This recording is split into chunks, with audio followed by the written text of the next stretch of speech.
Our top story this morning: in a historic first meeting since President Biden took office, the US and a Russian foreign minister sought to ease tensions, saying that they were ready to cooperate even as they acknowledged the differences between the two rival countries. Now, US Secretary of State Antony Blinken said that while Washington would respond to aggressive acts by Russia, the world would be safer if the two countries' leaders worked together. President Biden has demonstrated that in both word and deed, not for purposes of escalation, not to seek conflict, but to defend our interests. But having said that, there are many areas where our interests intersect and overlap, and we believe that we can work together and indeed build on those interests. President Biden shared with President Putin, we seek a predictable, stable relationship with Russia. We think that's good for our people, good for the Russian people, and indeed good for the world. Russian Foreign Minister Lavrov said that Moscow was ready to discuss all issues without exception if the discussions were honest and based on mutual trust. Конечно, это очень важно для наших отношений, для того, чтобы мы разобрались, как и хотят наши президенты, что с ними дальше делать. И мы будем готовы разгрести завалы, которые достались в наследство от предыдущих администраций Соединенных Штатов, в том, что касается функционирования дипломатических миссий Соединенных Штатов в России и российских в США. The meeting, the first high-level in-person discussion between the Biden administration and a Russian counterpart, lasted longer than expected, about 1 hour and 45 minutes. Now, the U.S. State Department later said that the U.S. pushed for Russia to release U.S. citizens Paul Whelan and Trevor Reed, raised concerns over Russia's military deployment in and around Ukraine and health of detained Kremlin critic Alexei Navalny.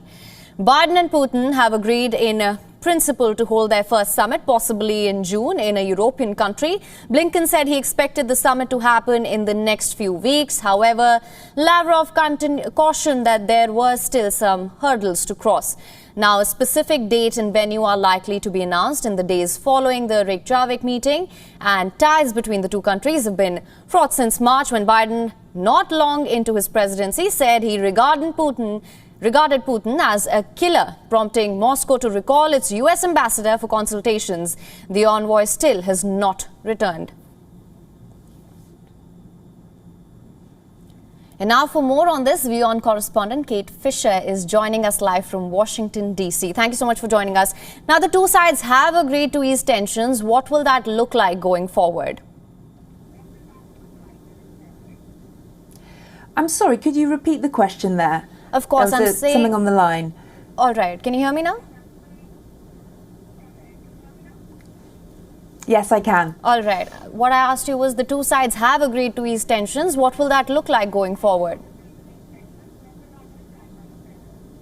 Yeah, they have agreed to work together on several areas, including things like climate change, the nuclear ambitions of Iran and North Korea, the war in Afghanistan.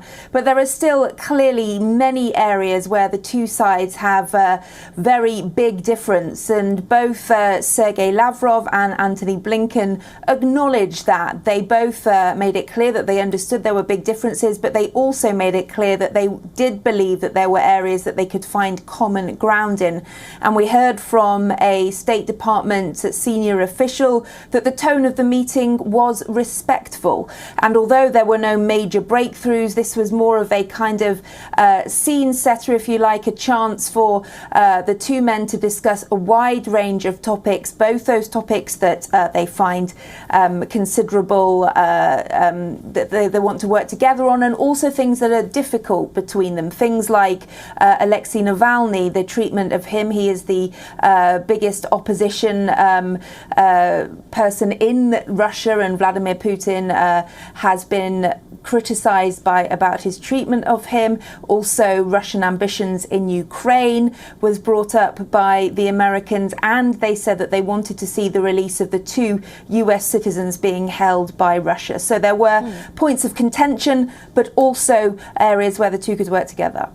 Absolutely. Now, Russian Foreign Minister Lavrov said that Moscow was ready to discuss all issues without exception if the discussions were honest and based on mutual trust. Now, it's clear that there is, of course, a lot of calculation and caution here. That is only to be expected at this point. So how do you assess that these two sides will be able to iron out the issues? Yeah, well, as I say, we understand that this was a respectful meeting, and as you pointed out, it was only meant to last for an hour, and in fact it lasted nearly double, an hour and 45 minutes. The two men finding that they had a lot of different topics that they wanted to discuss, which has to be seen as a positive thing, and this is in stark contrast really to the last meeting that Secretary of State Blinken had in person, which was with the Chinese, and we understand that the tone there was a lot more frosty. So given that you could say that Russia and China are two of the biggest rivals for the US, the fact that this meeting did not have that kind of readout and went on longer than was necessary, than was planned, does seem to suggest that there is a chance that the two sides could find a way of working through some of their differences. There is still no concrete date or venue for a potential summit between Vladimir Putin and Joe Biden, but Russian state media have suggested that this meeting between Blinken and Lavrov is a beginning, a way of paving a way for that. Right, I was just going to come to that. In fact, Biden and Putin have agreed in principle to hold their first summit, possibly in June, in a European country. However, like you mentioned, Lavrov has cautioned that there were still some hurdles to cross. Now, if and when this meeting does happen, what do you think will be the key areas of discussion here? Well, I think it will be similar to what the two men discussed today. Clearly, Joe Biden and Vladimir Putin have lots of differences. In fact, soon after Joe Biden became president, he described Vladimir Putin as a killer, which did not go down well in Moscow. And in fact, the Russians recalled their ambassador to the US back to Moscow because of that, and he still has not returned here. So there are big differences, Alexei Navalny being one, the two Americans being held in Russia, and of course their ambitions and their military build-up in Ukraine.